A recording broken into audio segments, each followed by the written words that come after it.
Hello and welcome to MBH's quarterly live event. This is your event with the business owners and business leaders within the MBH group, where it's an opportunity to learn a little bit more about the business owners and a little bit more about some of the activities that have been going on across the MBH companies. My name is Vicky Sylvester. I'm the CEO of Acacia Training and I will be your host for this event. And since our last one, for those that join us regularly, we have had some new members join the group. So I'd like to extend a warm welcome to those who are 3Ks Engineering, who are based over in Wales. So they are led by Kevin Hanbury and the team there. Nikki is here today to represent them. And a big welcome to Boulder Sausage from Boulder, Colorado, over in the US, which is led by Jim Burton and the team. And also a big welcome to 4X Taxis, and David Hunter is here to share his experience with those as they've joined the group. As usual, we have a short video which will give us a very quick summary of the companies in the group. And for those that join us before on previous events, we have shortened it a little bit because obviously you're now starting to get to know some of the more experienced companies in the group and spend a little bit of time focusing on those companies that are new to the group. This will then be followed by a live question and answer session. And we're going to have a specific focus on ESG, so environmental and social governance, and explain a little bit about how a diverse group such as MBH, with all the diverse and different companies in there, manages that strategy and application of that strategy across the group. If you do have any questions for our panel, please do feel free to drop them in the chat and we will answer as many questions as possible. Any we don't get to answer, we will follow up after the event and answer your questions there. In terms of the panel today, because we have now getting close to 25 principals representing the companies, we have 10 principals with us on the call. So you will be welcomed by Alan Presslin from Parenta Group, Paul Seabridge from Robinson's Caravans, Ben Tomlin joins us from UK Sports, David Hunter's here for the Take Me Group, Nikki Wensley from 3Ks, Jim Burton from Boulder Sausage, Ian Elsey from Geisha, Gary Lamb is here on behalf of Deboulay, and my colleague from over at Acacia Training is here, Joe Turner. So a huge welcome to our principals panel as well. So let's start with the video. Hope you enjoy it. It's about 20 minutes long, and then we'll go straight to some questions and answers after. Enjoy. Hello, everybody. My name is Alan Presland. I'm the CEO at Parenta. We joined MBH in 2017, pre-IPO, and we're in the education vertical. We provide services to the UK childcare sector. Thank you. Hi, I'm Vicky Sylvester and I'm the CEO of Acacia Training. We are an education provider based in the UK. And we joined MBH right at the very beginning as one of the founding companies alongside Parenta and Cape. And I hope you enjoy the event.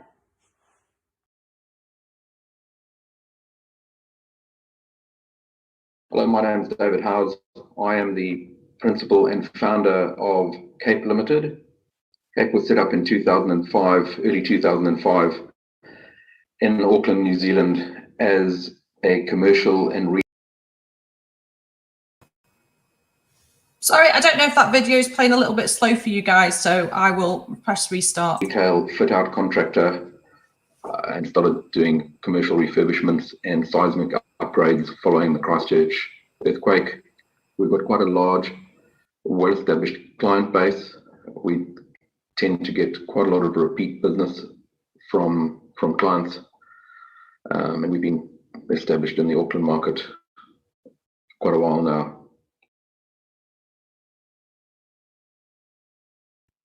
Hello, my name is Scott Linden. I am Managing Director and Principal for Deboulay Contracts. We have been part of MBH since December 2018 and we're the second business to join the corporation. We are a high-end fit-out business specialising in transforming spaces, in particular hotels, restaurants, retail, commercial and residential. We are based in South West London and are part of the MBH construction vertical.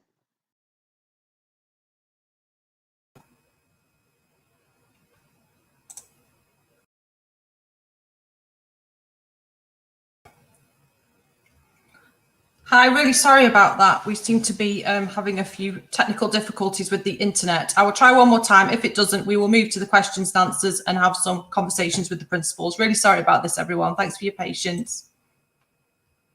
And we're the second business to join the corporation.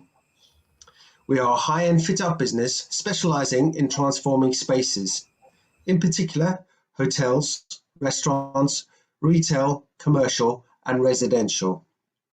We are based in Southwest London and are part of MBH Construction Vertical. Thank you.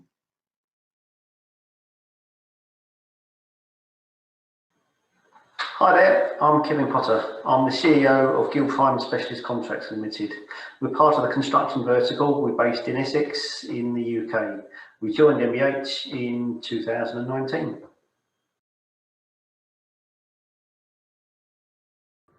Hello there, this is Ian Elsie.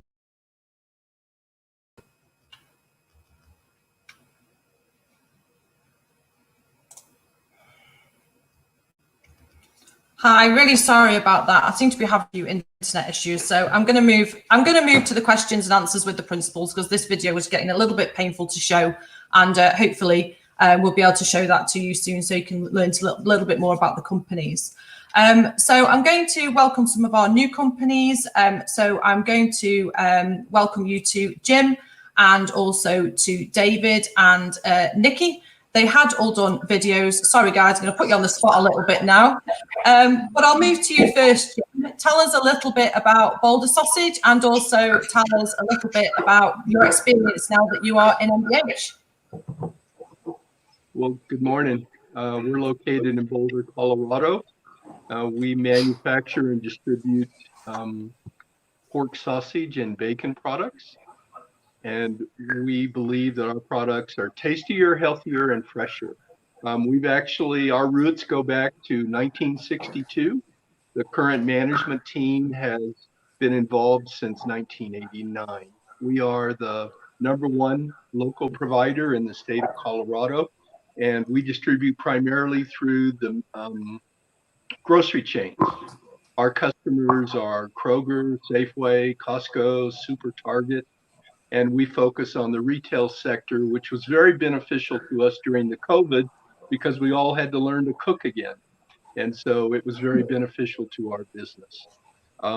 Since joining MBH, everyone has been very welcoming and very helpful during our onboarding process. Since all the other principals are small business owners, it feels like we're joining a family, not a publicly listed company. And the experience has been very positive to date, and we're very excited about joining MBH. Wonderful. And just to add to that, Jim, what was some of your reasons for joining the group, just out of curiosity for investors and people that are watching?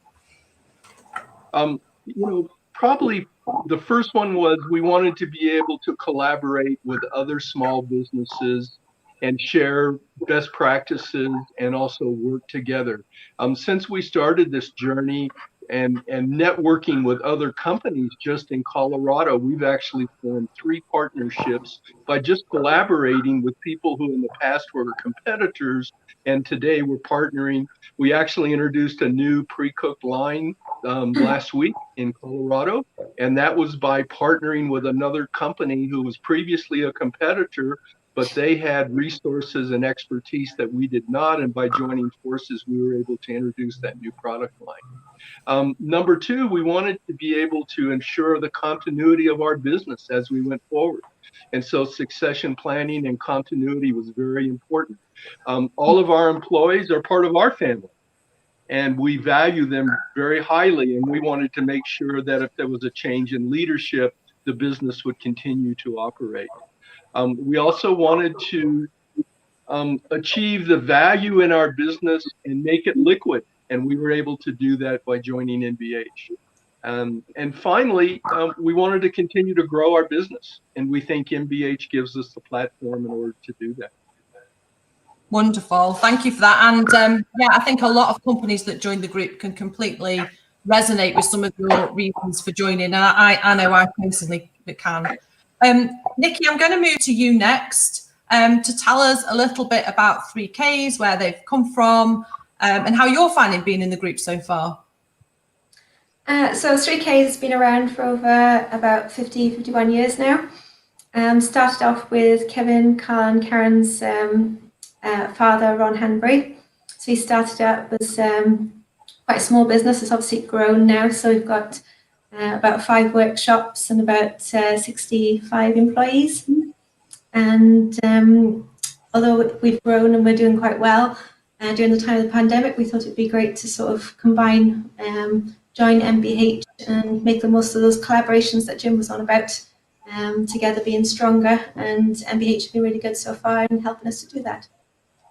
Brilliant. And what type of engineering projects does 3Ks deliver on? So what we do is we manufacture bespoke items for clients to their drawings. So we can machine items, weld items, fabricate items, but we do it all within one house. So most places will do one or the other. We do all of it in one place. So we do a whole range of things from subsea structures to items for renewable energy companies, to brackets and small things to absolutely massive large things as well. Yeah, and I believe 3Ks is a family business, is that right? Yes, it is, yes. Yeah, so from talking to Kevin, you're a second generation family business that's been around for a long time with a huge prevalence in the industry in Wales, which is fantastic. Yeah, and that family values sort of pass its way down through to the whole business. You can sort of see that by working here. Wonderful. Thanks, Nikki.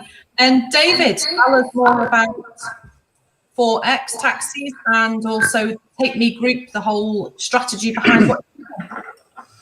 Yeah, afternoon to you, Vicky. So yeah, I'm originally came to MBH last August with ADT taxis. So we created a brand new vertical, which is the transport vertical.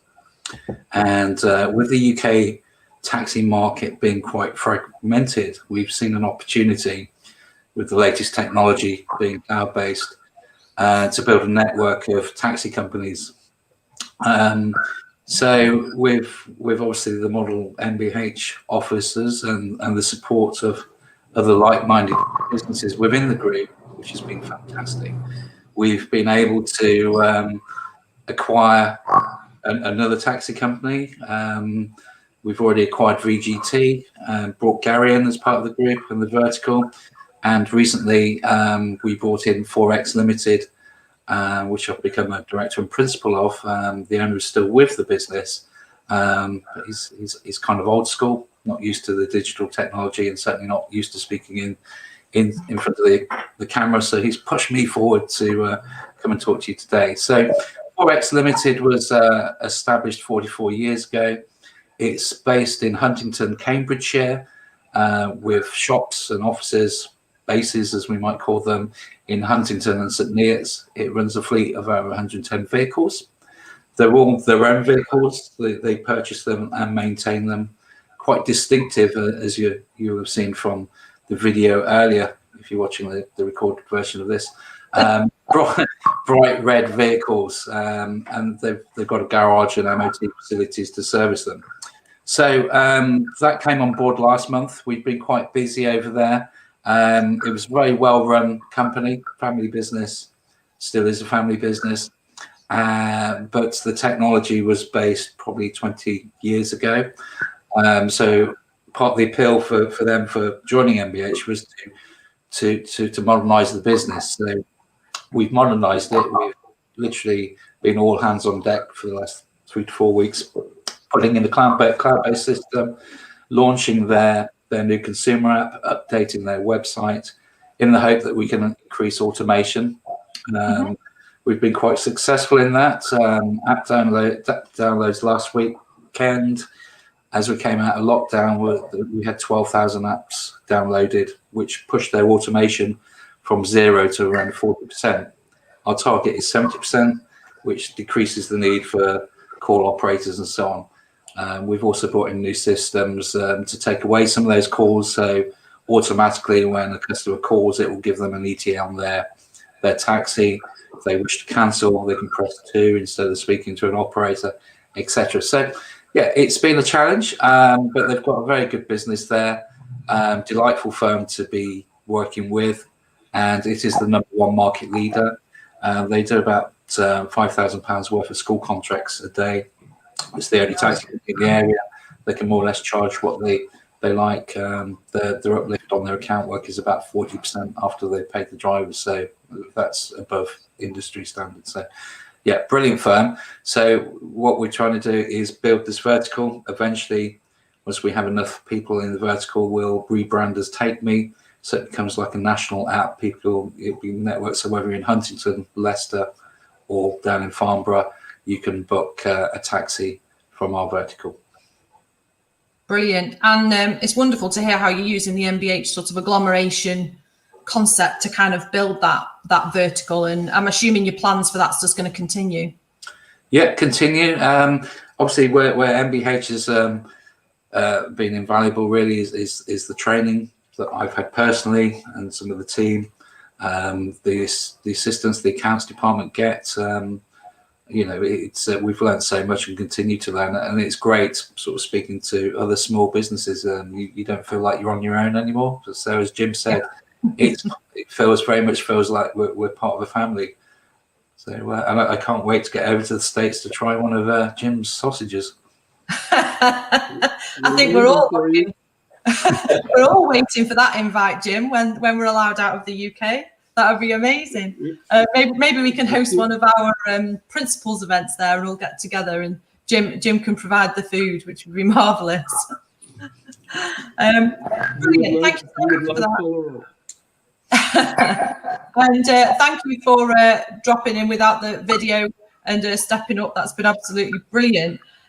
So now I'm going to talk a little bit. I wanted to share with people a little bit around ESG. And very briefly for investors, just to give a sort of a top line view with MBH's ESG strategy. It is aligned to the UN Sustainable Development Goals and is driven by 3 core goals that all the businesses contribute just by the impact they have by being in the group. And those 3 goals are Global Goal 8, which is decent work and economic growth. Number 10, which is reduce inequalities. And number 14, which is our climate action commitments as a group. So we have activities that take place at MBH group level. For example, MBH ESG is part of our due diligence process. We have committee that drives the ESG and supports businesses with that. We have ambassadors, board level representatives, and we have objectives around group carbon emissions and things like our board apprentice scheme. And we are a UK government gateway as part of getting people into work. However, the vast majority of activities do take place within the group, and in the true spirit of the agglomeration model, companies have the autonomy to design their own strategies, and those strategies are linked to their customers, their communities, their staff, and the people that they work with, so that they can be working towards things that resonate for them, and the goals that they're trying to achieve as a business. So first of all, I'm going to start with Alan. Welcome, Alan, first of all. Hi there. I know that social value is something that's massively close to your heart. And what I was hoping you could share with investors was a little bit more around the parental trust, the impact the parental trust has, and the UN global goals that your organisation aligns itself to. Yeah, gladly. So I'm going to do in the reverse order, if that's okay, Vicky. So we're very much aligned with Global Goal 4, which is education, and specifically Global Goal 4.2, which is equal access to quality pre-primary education. That's really important to us. Parenta is in the pre-primary sector. We deliver services to the childcare industry in the UK. And in 2016, we expanded that concept by launching our own charity, very much looking at how we could take the concepts that we deliver in the UK and apply them globally. We didn't get as far as globally, but we did get to Africa. And over the last 5 years, we've built 5 pre-primary schools in Uganda. And we currently have, as I said, 5 schools, about 1,200 orphaned and disadvantaged children, all under 6 in our schools.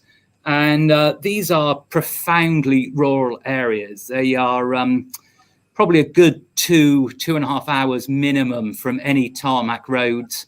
There's no electricity, there's no water, or no normal water. You know, there might be a village well or something, but no water in the way that we would understand it. So we've built, as I said, these 5 schools in these areas, and each school's got about 120 to 150 young children, as I said, under 6. And we're just trying to make a difference there. It's horrifying to see these kids who've got no parents and have no opportunity for any form of education. And so I think if we can make a difference there, then we should do. And it's very much a family affair. I know Dave and other people earlier today have talked about MBH being family, and I think that's really what Parenta is. So, you know, whilst we have the charity, everybody within Parenta helps to contribute to that charity, and people are raising money through all sorts of events that they run, whether it's you know, running a marathon or doing something, a car boot sale or something. But everybody within the company helps to raise the money for the charity and to continue to build the schools. Our goal, we have 5. Our goal is not 5. Our goal is crazy. We would like to get to 100 schools, and I'm sure that won't happen. But the point is, if you reach for the stars, you might get to the moon, and that's really what we're trying to do. It's really about, can we make a profound impact against that global goal for this huge number of children who are in just such total abject poverty? Well, we wouldn't be entrepreneurs, Alan, if we didn't set ourselves targets that are reaching above the stars. But what's really interesting is what you've said about impact, and I think that's really a good point, because, you know, we can have a strategy, but it means absolutely nothing if it isn't impacting people at the end. And I think it's really important, and it sounds like you're doing some incredible work out there, and I think it's good. I think you should reach for the stars, and I'm pretty sure you'll get to your 100, knowing you and knowing you well. You don't seem to not hit things that you set out to achieve. So fantastic. Thanks. I'm sure it'll take longer than I hope, though.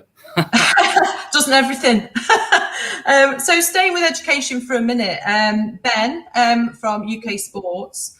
As a provider of fitness programs, tell us a bit more about how UK Sports supports health and wellbeing, which is also a global goal.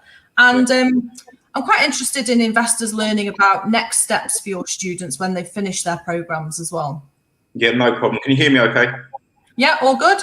All good, yeah. So generally speaking, we sort of support health and wellbeing by supplying personal trainers into the local communities. This can be via employment in a gym or self-employed.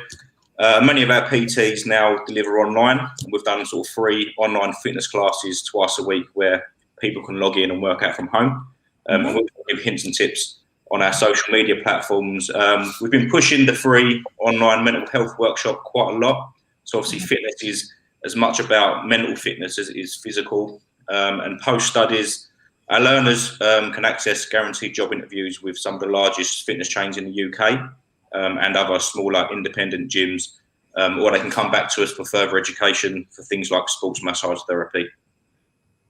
Yeah, brilliant. And I think your point about physical health and mental health is really important. So has that been quite a key driver for a lot of the activities that you've been doing, particularly, I suppose, during the last 12 months?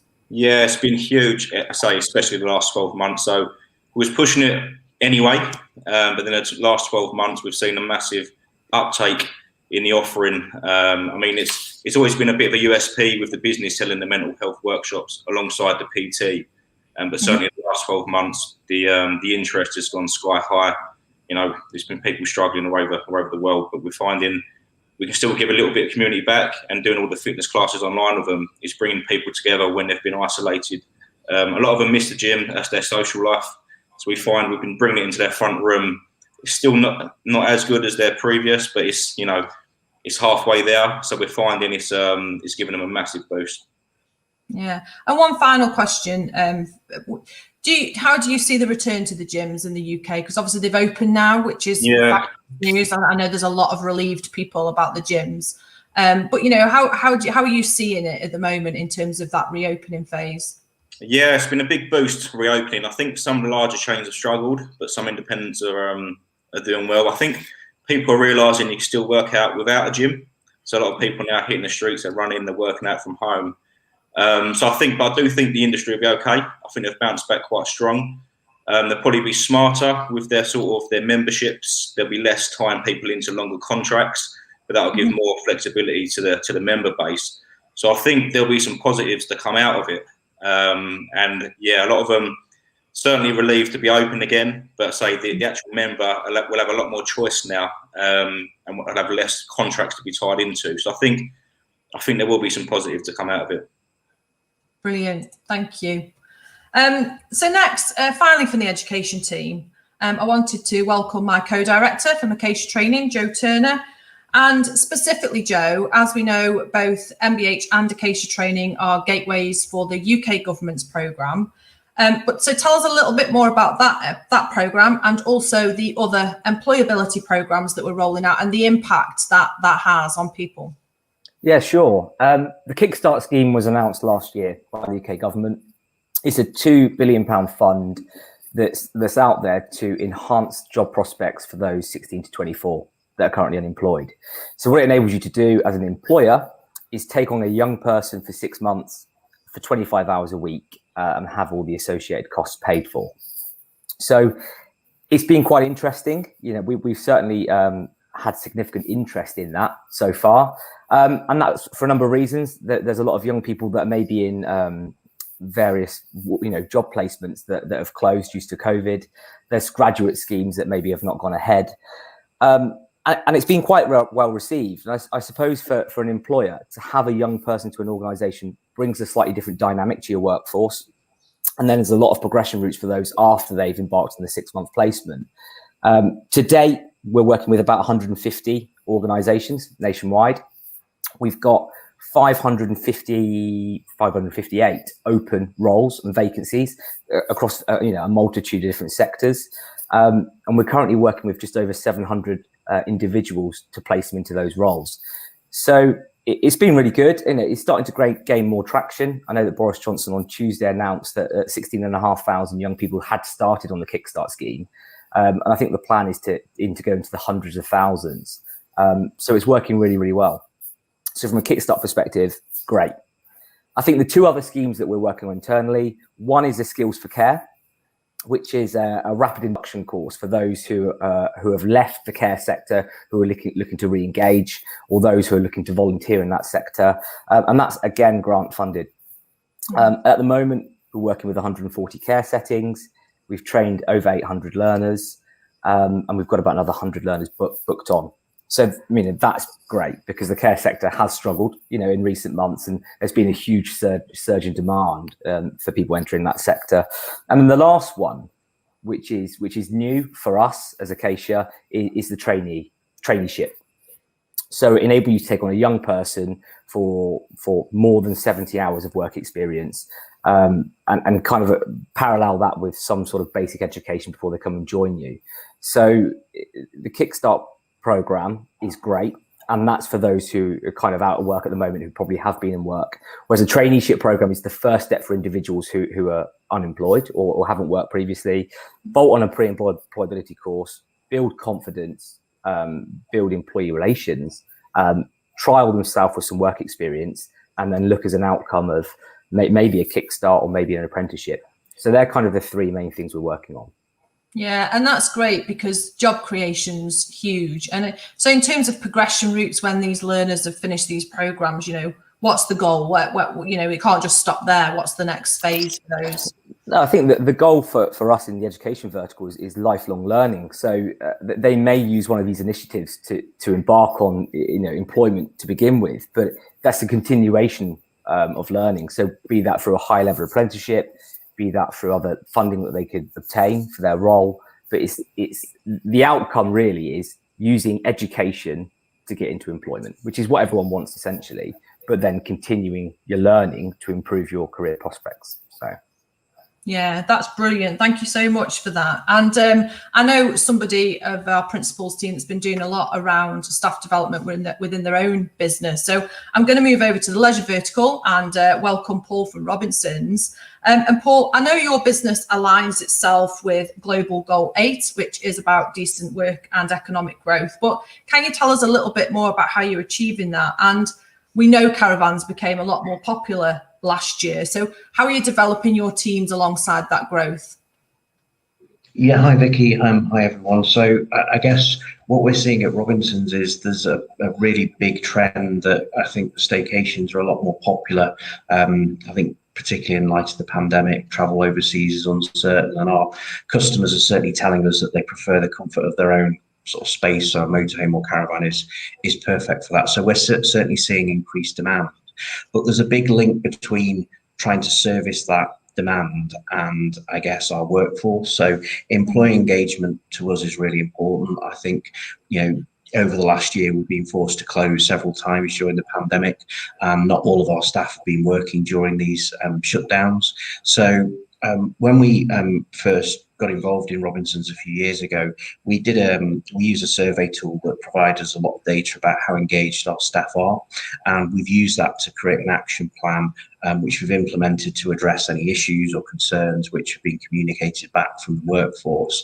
And we've continued to repeat that survey, so pretty much every 3 months, and we've been able to see a gradual improvement, which our research shows is strongly linked to productivity. So initiatives have included like a quarterly meeting with all of the staff, so that we can sort of understand issues as they arise, and then we can try and address them, not just within the workforce, but also within sort of customer service. I think one of the things that's really important to us as well at Robinsons is sort of training and development for our people. So we've launched this first quarter a leadership development program for 2 of the senior leaders within Robinsons and also other companies across sort of MBH, which includes ongoing sort of one-to-one coaching. We've also used the Kickstart scheme, so that sort of provides a stepping stone for young people and gives us extra resource for our business during these sort of difficult times, which I guess is a bit of a step up from the sort of apprenticeship scheme that we've already adopted in the business. And in fact, we've actually had one staff member who successfully completed his apprenticeship towards the back end of last year, and he's a really enthusiastic and committed member of the team. But ongoing training for our staff is also really important. We've recently delivered a training session to all of our sort of key departmental managers within the business so that they can get more out of our EHR platform. So I guess as a sort of summary, really, that, I think as the business bounces back and hopefully the economy continues to unlock, we anticipate strong demand for caravans and motorhomes. And at the same time, we're having to contend with the ongoing challenges around safe working and COVID-19. So we really do rely on our staff to rise to these challenges. And I guess that's what provides us with that competitive edge. Yeah, and just briefly, how, we're now into the second phase. How has caravan trade continued? Is it flourishing? Is it still, growing compared to last year and the year before? Yes, I mean, if you compare this first quarter with last quarter pre-COVID and then the quarter before, we're definitely seeing an increased demand. I mean, we really just can't sell them quick enough. I had a text message off the managing director at Robinsons last night, and he said literally in 2 hours he'd sold 7 caravans, which is just crazy. Wow. It's completely off the scale. Wow, that's fantastic and really, really great to hear. So thank you for that. And it's so good to hear. I mean, we know young people have been disproportionately affected, and I've been really impressed actually by how the companies in MBH have really listened and adapted and tried to support young people back into work, as well as many other people, creating jobs for many other people, and industries like yours where it's growing. I think that's fantastic to see. So yeah, that's brilliant. Thank you. And I'm going to move over to Gary. So Gary is here from De Boulay, joining us from De Boulay today. And Gary's one of my co-ESG ambassadors and does a lot of work with the committee. So what is really interesting is that despite MBH actually having 2 female engineers, both of which are on today's call with yourself and Nikki, The female representation in engineering and construction is really, really low, despite there being a skills shortage in that industry and those industries, and also a huge amount of talent. So tell us a little bit more about some of the initiatives you're doing to try and encourage more women into sectors such as construction and engineering. Thanks, Vicky. Hi, everyone. I guess, should I begin with one of the things you mentioned, Vicky, earlier, was what goals we have targeted within our MBH strategy for ESG, one of them being reducing inequalities. And I guess that covers for us definitely is bringing gender equality to the forefront along with diversity and inclusion. And we all know how key this is for any organization. And just pivoting to the women in construction and in STEM, as it is called, which would be science, technology, engineering, and mathematics, would be our UK goal is for women to account for at least 30% of the workforce. And right now, if you look at just the engineering profession, it's close to 10%. And that's the gap we are talking about. And 10% of the entire workforce is women. And we know that within the construction and engineering and any STEM field, there is a gap for talent coming forward. And it's just incredible when Joe was talking about the Kickstarter scheme and the traineeship, because the diversity and inclusion kind of relates to that as well. How do we broaden this pool of people and feed into this big pool of people? And why is it necessary for any organization? Well, it has been proven the financial returns of any of these companies are minimum 30% better by actioning and taking actionable, measurable steps towards equality. It's a broader talent pool, because you're bringing a lot of opportunities to the table for your company as well as the people you're involved with. The talent retention is a lot better. And I think lastly, and I think that's the most important point, is you're making decisions for the communities you represent, and it's a broader representation of communities within your companies, and you're making decisions for everyone involved rather than having this one way of thinking. And there is pros and cons for everything, but I guess having a broader representation is very key for any business who wants to make an impact, which Alan picked up on as well. How do you make a positive impact with your businesses, and what are you giving back? So yeah, and I know you've been doing a lot of work with the companies in the group, raising awareness and providing some tips, but talk about some of the things you've been doing to kind of support this goal. Yeah, we introduced, we're working closely with WISE, which is Women in Science and Engineering, and they work in the construction group as well, and trying to introduce a 10-step plan where you can take measurable, actionable steps for bringing the diversity, inclusion, and gender equality to the forefront and a part of the strategy for every company within the organization. And we have embarked on that journey, and hopefully that takes more of a precedence going forward as well.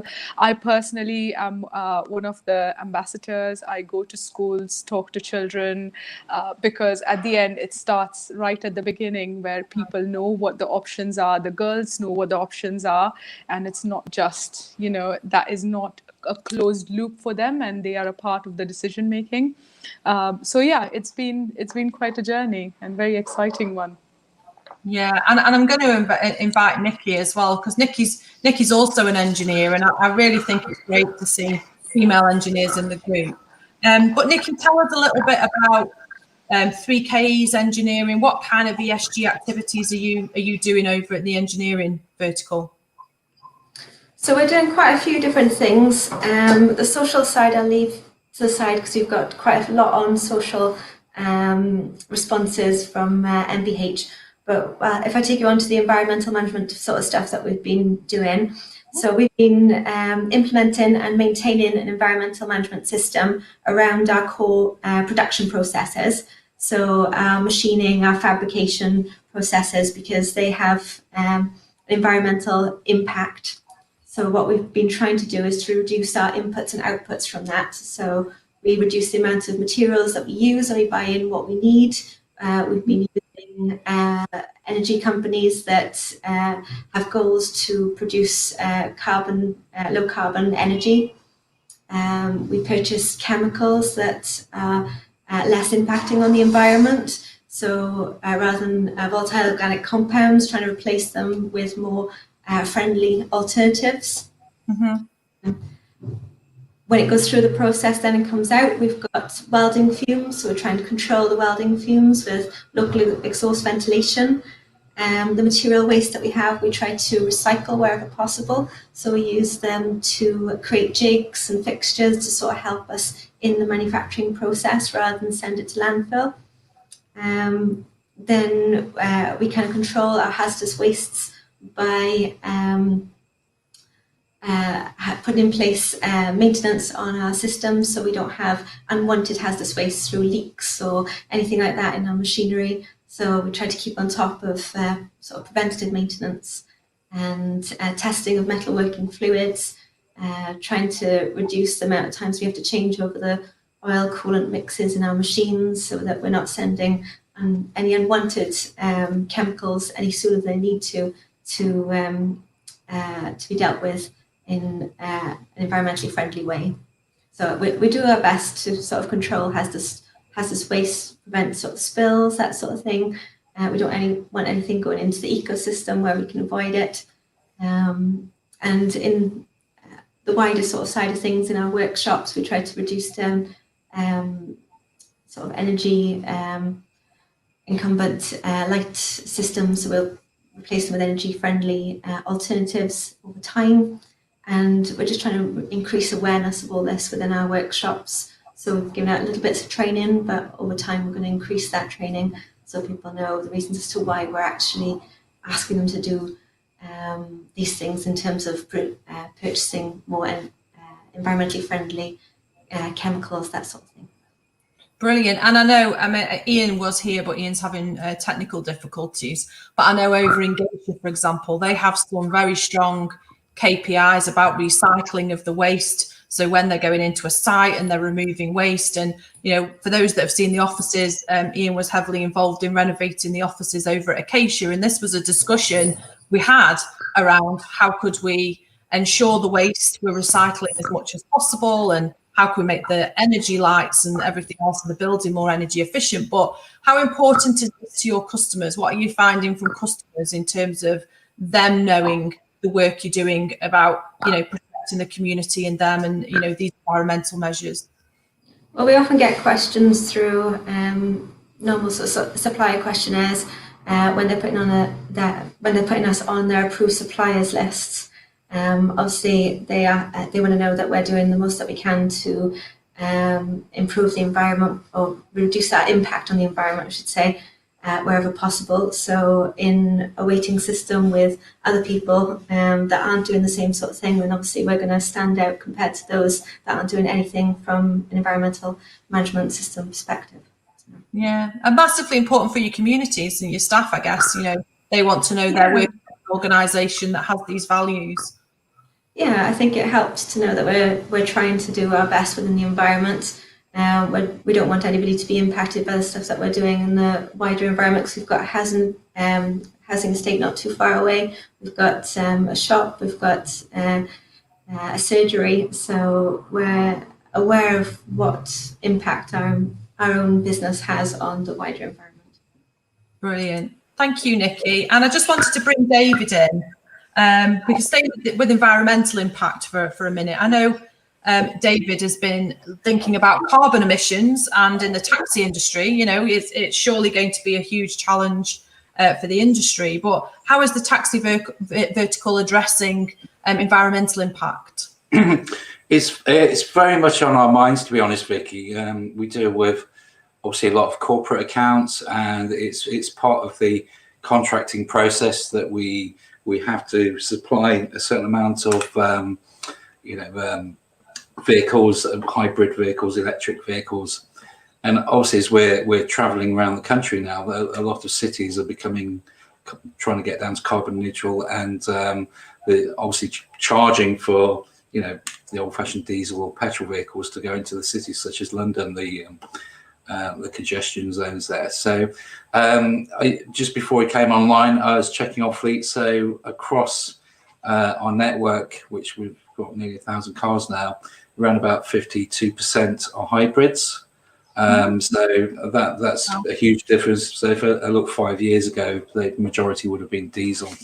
But moving forward, we have set a target, and we actually set it before Boris Johnson here in the UK announced that by 2030, the ban of sale of petrol and diesel cars. So by 2030, we want to have all our fleet moved across to either hybrid, EV, or hydrogen. So for me personally, hydrogen makes more sense. It's a lot more convenient for the driver to fill. The problem is, obviously, in cities, a lot of drivers live in apartments or rows of terraced houses. Very difficult to charge a vehicle if you're living in an apartment. So you'd be reliant on visiting a service station and so on. So the industry has really been waiting for the range of the vehicles to increase. Obviously, over the last few years in the UK, we've had products like the Nissan Leaf, which are great showcase vehicles. We've had the Teslas, but the range has not been enough. For example, if you're going from Leicester to Heathrow to drop off and then had to wait for a return passenger, it would mean, unfortunately, the passenger around about Luton on the way back would have to have a 40-50 minute break whilst we supercharge the vehicle. And a lot of them haven't been suitable for taking luggage and so on. However, this year, 2021, there's a lot of vehicles coming to the market. You'll see them coming out from Mercedes, MG, Audi, Jaguar, etc. So the choice becomes, infinitely better. The prices are coming down, so it's going to be a lot easier to hit our ambitions to become greener. So yeah. I mean, we've been part of a consultation for the last 2 years because we've been working with the Renault-Nissan Alliance to produce a vehicle which is suitable for the taxi trade, and this vehicle has been designed for the trade, to take into account luggage. The infotainment system has been adapted to plug into our reservation system, so our dispatchers can say, well, we can't send that vehicle because it's only got so much charge left. We need to send the driver a warning, he needs to go and charge. So when it comes to dispatch, it's going to be looking around for vehicles that have adequate charge to get them from A to B. Moving away from EV, obviously we are a very diverse company. We're multicultural, not only with drivers, but in management and so on. We've also, as you heard earlier, we're striving to increase automation. Very much cloud-based now. I found a bit of paper here at my desk, but everything else is obviously, via the cloud. So yeah, it's all changed for the good. Multicultural, diverse, multi-gender. We're trying to tick all those boxes. Obviously, with the vehicles, we're just waiting for, it's very much price-led. So as those prices come down, which they are doing, and we're seeing lots of grants available, lots of incentive coming from the UK government. So we're embracing that. So, even in June, July this year, we're taking delivery of a fleet of Teslas as well, getting ready for when we rebrand to Take Me. So they'll be our showcase vehicles. So in most cities that we're operating in. Brilliant. And 52% hybrid is really, really impressive. I've just moved to a hybrid myself, and it's brilliant. Actually, it's brilliant, especially for the shorter trips. I think that's the challenge. It's just the shorter trips are easier. Yeah, I mean, on the motorway, obviously, it becomes just a petrol engine, but most of the journeys are short journeys around cities. So obviously, it's cutting down those emissions.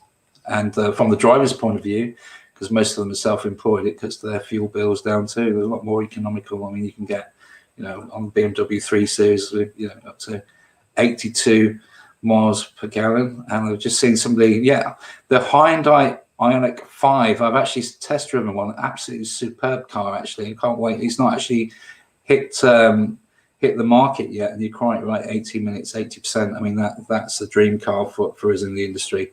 Renault have got something very similar. It'd probably be badged as a Nissan here in the UK, which again has got that charge time.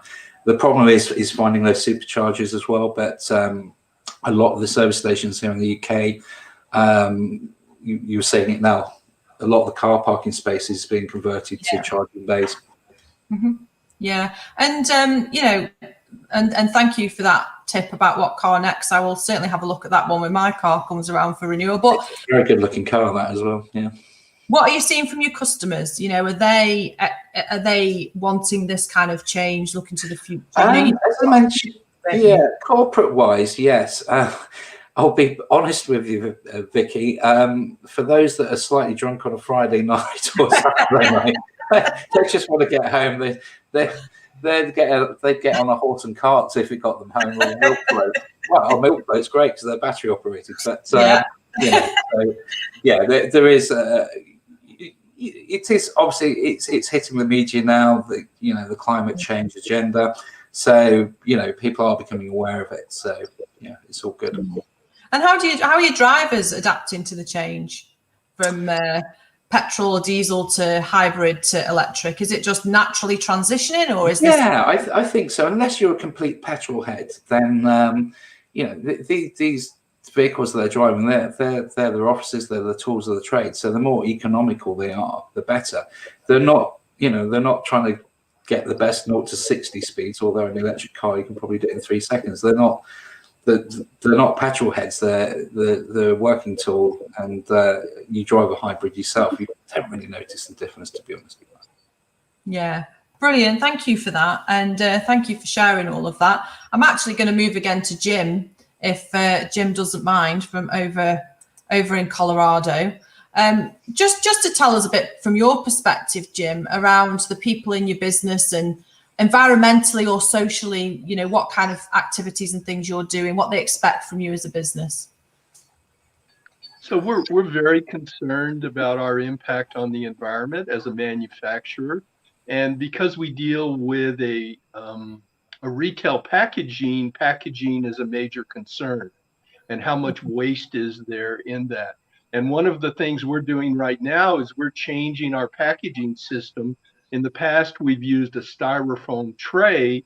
We also have to be concerned about public health and protecting the product and making sure that there's no contamination. But we're introducing a new thermoform packaging system right now. And what we will be doing is we'll be going to something which will be 100% recyclable. And so instead of packaging using a styrofoam tray that is not recyclable, we'll be moving to something that is 100% recyclable. So in our business, we're constantly looking at what are those opportunities and how can we implement those. Yeah, and does that have a savings for the business, or is it improving customer expectations and relationships? What's your rationale behind wanting to do that? Well, our commitment to the environment and how we impact that, but also our customers are demanding it. Costco, Kroger, all of them are demanding that we look at ways to go to 100% recyclable, looking for what is our impact. And then of course the end customer, they're also demanding that too. Especially where I live in Boulder, Colorado, recycling is a major priority for everyone. And so once again, our customers, both the distribution chains and our end customers, are both wanting to look at ways that we can provide recycling options for them. Yeah, brilliant. It's I think it is becoming more and more important, and I think it's becoming more important to investors as well. I think investors are making decisions around how environmentally and socially impactful businesses are, and I think it's such a good thing. And I don't know if others agree. I think last year kind of accelerated a lot as well. on the social side, or people using more tech and more digital. So I think it advanced quite a lot in the past 12 months as well. So I think it's great to see. So I have got a question around the ESG committee that's been asked. And the question is, how does the ESG committee work in practice? So how the ESG committee works is there are representatives from all different organisations within the business, and they are people within the businesses that can have an impact on the business itself and some of the decisions that are made in that business. And we meet regularly. We share good practice. We share what's happening across other industries, and then we try and drive ideas for the companies and for the board to support. And additionally to that, we support one another with, I suppose, raising awareness about the different kind of things that we could be doing as businesses. Social awareness and education can communicate with construction and engineering, and vice versa. And those really act as ambassadors across the group. So as new companies come into the group, as I said before, ESG is part of the due diligence process, and we use that information to identify ways in which we can support the group. The next phase was we have a 5-stage action plan as MBH, and we have that action plan can be applied at company level, so they can start to build their own around those five steps. But ultimately it comes to impact. And what we'd really like to do, and what we will be doing over the course of this year, is by next year being able to provide a report for investors specifically looking at our environmental, social governance elements and the impact as a group. And we talked about it a little bit at the beginning. I think Nikki and Jim both alluded to this collaboration and this strength in numbers, and the impact is far better and greater actually as a collaborative unit than perhaps we would have been independently on our own. So I've got one question that I would like to just sneak in if possible. It's not particularly linked to ESG, and I will bring Paul in because I know he's done quite a lot of acquisitions into the group and understands quite a lot of this. But the question is, there is an increasing amount of different industries in the group. So what is MBH's strategy with regards to this? So I think this is referring to, I suppose, the diverse nature of the verticals. We have got quite a variety of verticals now. And I know, Paul, you've been bringing companies in. So what criteria are you looking for when companies come into the MBH group?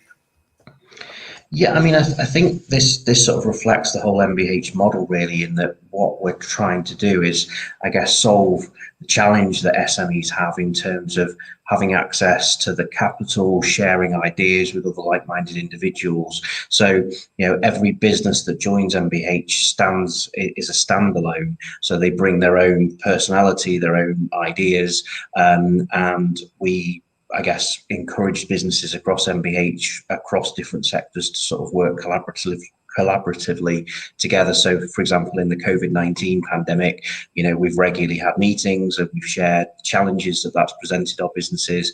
And I guess it's been great to, share those challenges together, because I think it's quite lonely being an entrepreneur on your own, running your own business. So I think that the strategy is actually really to create that diversity. We're not just one company that does one thing. We're operating in several different countries across several different sectors. And I guess that's a great thing from a sort of investor point of view, because if you like, all your eggs aren't just in one basket. So hopefully that answers the question. Yeah, and I think last year particularly demonstrated that. I think we've all got through last year.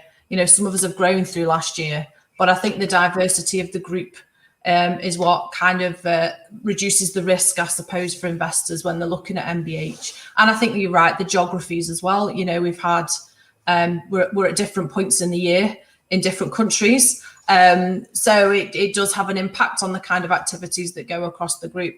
And I suppose one of the key things is that the business owners want to stay with the business and they want to grow in the group and, build from there. So thank you for that, Paul. That's brilliant. And thank you for answering that one for me. So, well, that's it. Our hour is up. And I want to thank everybody for watching. I'm sorry about the video issues at the beginning. Internet working from home, do apologise. We're nearly open. We want to thank all the principals for joining. Our next event is on the 22nd of July, so please do look out for that. And we will, if you want to view anything, please look at the YouTube channel and also our website, which is www.mbhcorporation.com. Thank you so much for joining us, and we hope you have a fabulous rest of the week, and we look forward to seeing you soon. So take care, everybody. Stay safe.